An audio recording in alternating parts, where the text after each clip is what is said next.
Gurukul classes में आप सभी का स्वागत है। आज हम पढ़ेंगे 10th क्लास का सिविक्स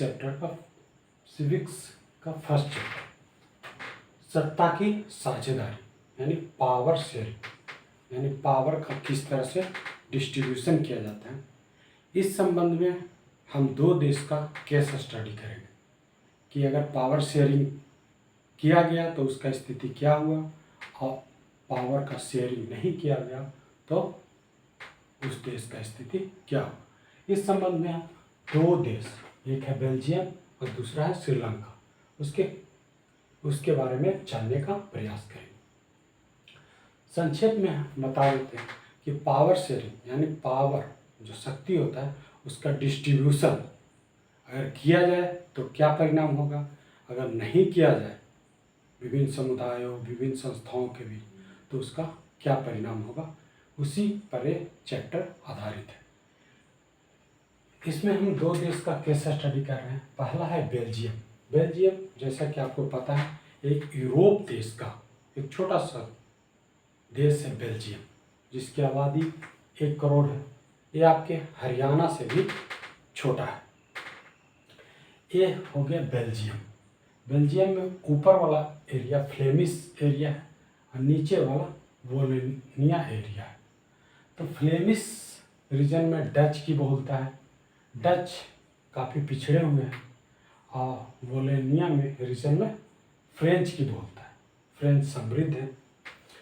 तो एथनिक कंपोजिशन को अगर देखें पूरे बेल्जियम में तो 59% क्या है, डच है और 40% फ्रेंच है और 1% लगभग जर्मन है। तो ये पूरे बेल्जियम का रेशियो है, यानी इसमें डोमिनेट कौन है, डच। लेकिन अगर राजधानी ब्रुसेल्स करें तो ब्रुसेल्स में फ्रेंच डोमिनेट है, यानी फ्रेंच 80% है, यहाँ 80% फ्रेंच है और डच ओनली 20%। तो ऐसा स्थिति बेल्जियम की है। ठीक, अब हम यही कहानी को स्टॉप करते हैं, चलते हैं एक दूसरे देश जो एशिया के दक्षिण में स्थित है, भारत के दक्षिण में स्थित है, श्रीलंका, जिसकी आबादी लगभग 2 करोड़ है। आपको पता है कि श्रीलंका भारत के दक्षिण में। ठीक, श्रीलंका का सामाजिक ताना बाना को देखते हैं तो यहाँ 74% सिंहली लोग रहते हैं, 18% तमिल लोग रहते हैं, 7% ईसाई लोग रहते हैं। जो ये तमिल रहते हैं वो अंग्रेज के समय में जब यहाँ बागानी कृषि होती थी इस जाफना प्रायद्वीप के पास, तो यहाँ अंग्रेज उसको बंधुआ मजदूर की तरह लाते हैं, कॉन्ट्रैक्ट मजदूर की तरह लाते हैं और वो लोग यहीं बस जाते हैं। यह मुख्यतः तमिलनाडु के एरिया से आए हुए हैं, कुछ मूल भी हैं।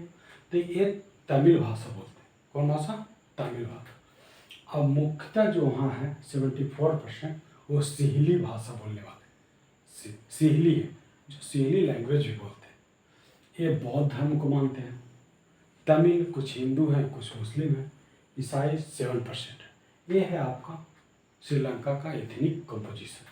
हुआ क्या, जब 1948 में श्रीलंका आज़ाद हुआ, भारत के आज़ाद के 1 साल बाद 1948 में, तो यहाँ की सरकार ने लोकतंत्र की स्थापना किया। लेकिन यहाँ की जो सरकार थी वो सोचने लगा कि यहाँ तो मुख्यतः सिंहलियों का वर्चस्व है, तो क्यों नहीं सिंहली आधारित सरकार की स्थापना किया जाए, सिंहलियों को ही खुश करने का प्रयास किया जाए, क्योंकि इन्हीं से हम जीत जाएंगे। इस तरह का सोच था यहाँ। तो देखते हैं कि सिंहलियों का दबदबा बढ़ने लगा। तो मुख्यतः 3 ऐसा कार्य किया गया जो तमिलों के विरोध में था। पहला, 1956 में सिंहली को एकमात्र राजभाषा का दर्जा दे दिया गया। इससे तमिल नाराज हो गए क्योंकि उनके लैंग्वेज को प्रायोरिटी नहीं दिया गया। सरकारी नौकरी में सिंहलियों को ही प्राथमिकता दिया जाने लगा, इससे तमिल नाराज हो गए। बौद्ध धर्म को राजकीय धर्म घोषित कर दिया, जो सिंहलियों का धर्म था। ये 3 कार्य से तमिल नाराज हो गए। जब कोई नाराज होता है घर में भी तो स्टार्टिंग में वो उग्र नहीं होता है, स्टार्टिंग में वो अपनी मांग रखता है। ऐसा ही इन लोग राजनीतिक विरोध करने लगे, धरना प्रदर्शन करने लगे, लेकिन इनकी बातों को नहीं सुना गया। फिर धीरे धीरे तनाव बढ़ता गया और फिर लास्ट में क्या हो जाता है, सिहली और तमिल में भयंकर गृह युद्ध की स्थिति हो जाती है और ये पूरे श्रीलंका में तमिल और सिहली के बीच संघर्ष प्रारंभ हो जाता है। एक गृह युद्ध सिविल वॉर 1980 से 2009 तक चलता है। गृह युद्ध बच्चों, कोई भी देश पर जब कोई दूसरा देश आक्रमण करता है तो उससे उतना नुकसान नहीं होता है जितना गृह युद्ध से होता है, क्योंकि गृह युद्ध घर के अंदर ही युद्ध जैसी स्थिति होती है। वैसे श्रीलंका में होगी। तो हम देखते हैं कि इसके बाद जो तमिल थे वो धीरे धीरे उग्र होते गए और लिट्टे, लिबरलाइजेशन टाइगर ऑफ तमिल इलम, एक लिट्टे जो विश्व का सबसे उग्र और सबसे प्रथम आतंकवादी संगठन था, वैसा उन्होंने बना लिया। इसके नेता मनोज प्रभाकरन थे। इनका मान था कि हम लोग को एक तमिल इलम राज्य जो मुख्यतः जाफना प्रायद्वीप ए वाला एरिया जो ब्लैक है वो वाला एरिया में हम लोग को स्वतंत्र राज्य दे दिया जाए। इस प्रकार यहाँ संघर्ष होते रहा। तो हम देखते हैं कि यहाँ पावर शेयरिंग नहीं हुआ। पावर को एक ही हाथ में सिहलियों ने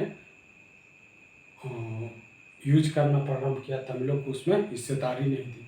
तो श्रीलंका की स्थिति ऐसी हो गई। आज भी जानते हैं कि श्रीलंका एक अविकसित देश रह गया। अभी तो श्रीलंका की स्थिति, आर्थिक स्थिति बहुत ही खराब। क्यों हुआ? क्योंकि यहाँ पावर शेयरिंग नहीं हुआ। अब फिर चलते हैं बेल्जियम। तो बेल्जियम का भी इतनी कंपोजिशन देखे थे कि डच और फ्रेंच थे। पूरे में तो डच बहुल है, लेकिन राजधानी में फ्रेंच अधिक है। तो ऐसा स्थिति में आपस में ये लड़ने भी लगे। शुरू में 50 से 60 के बीच में इन लोगों में तनाव रहा। फिर इन्होंने सोचा कि नहीं, यहाँ हमारे यहाँ क्षेत्रीय विविधता है, सांस्कृतिक विविधता है, इसको समझना होगा। क्योंकि ये लोग समझदार थे, पढ़े लिखे थे। तो इन्होंने, आप देखते हैं कि 70 से 93 के बीच में संविधान में 4 बार संशोधन किया और एक प्रकार से फेडरल गवर्नमेंट यानी संघात्मक व्यवस्था की नींव रखी।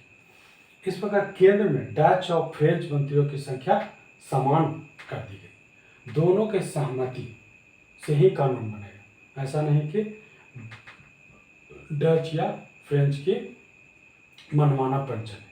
क्षेत्रीय सरकारों को शक्ति दी गई।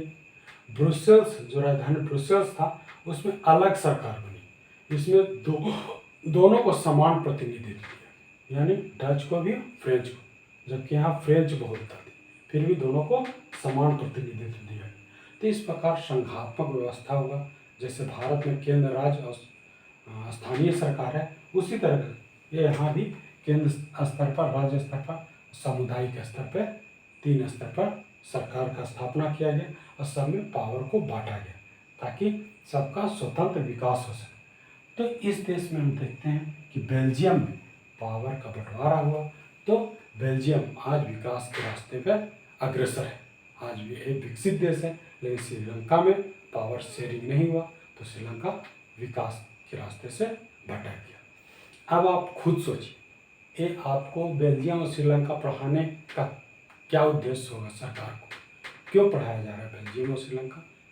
एक्चुअल में इसके माध्यम से आपको भारत की स्थिति के बारे में बताने का प्रयास किया जा रहा है कि अगर भारत में भी पावर शेयरिंग नहीं किया गया होता तो आपस में हम लोग लड़ मरते। इसलिए भारत में संघात्मक मॉडल को अपनाया गया। आप देखिएगा, आगे हम बताएंगे कि पावर शेयरिंग किस किस रूप में होगा। क्षेत्रीय रूप में हुआ, वर्टिकल रूप में हुआ, आरक्षण के माध्यम से हुआ। तो विभिन्न माध्यमों से भारत में पावर शेयरिंग यानी पावर को बांटने का प्रयास किया गया ताकि एक ही व्यक्ति या एक ही संस्था के पास सारी शक्तियां ना आ जाए। अगर आ जाएगा तो तानाशाह हो जाएगा। तो इस तरह से पावर का डिस्ट्रीब्यूशन होना बहुत जरूरी है। तो इस चैप्टर में हम लोग देखें कि सत्ता की साझेदारी, आगे हम पढ़ेंगे कि सत्ता की साझेदारी को किन रूपों में किया गया। आप लोग स्क्रीनशॉट लेना चाहते हैं तो ले लें।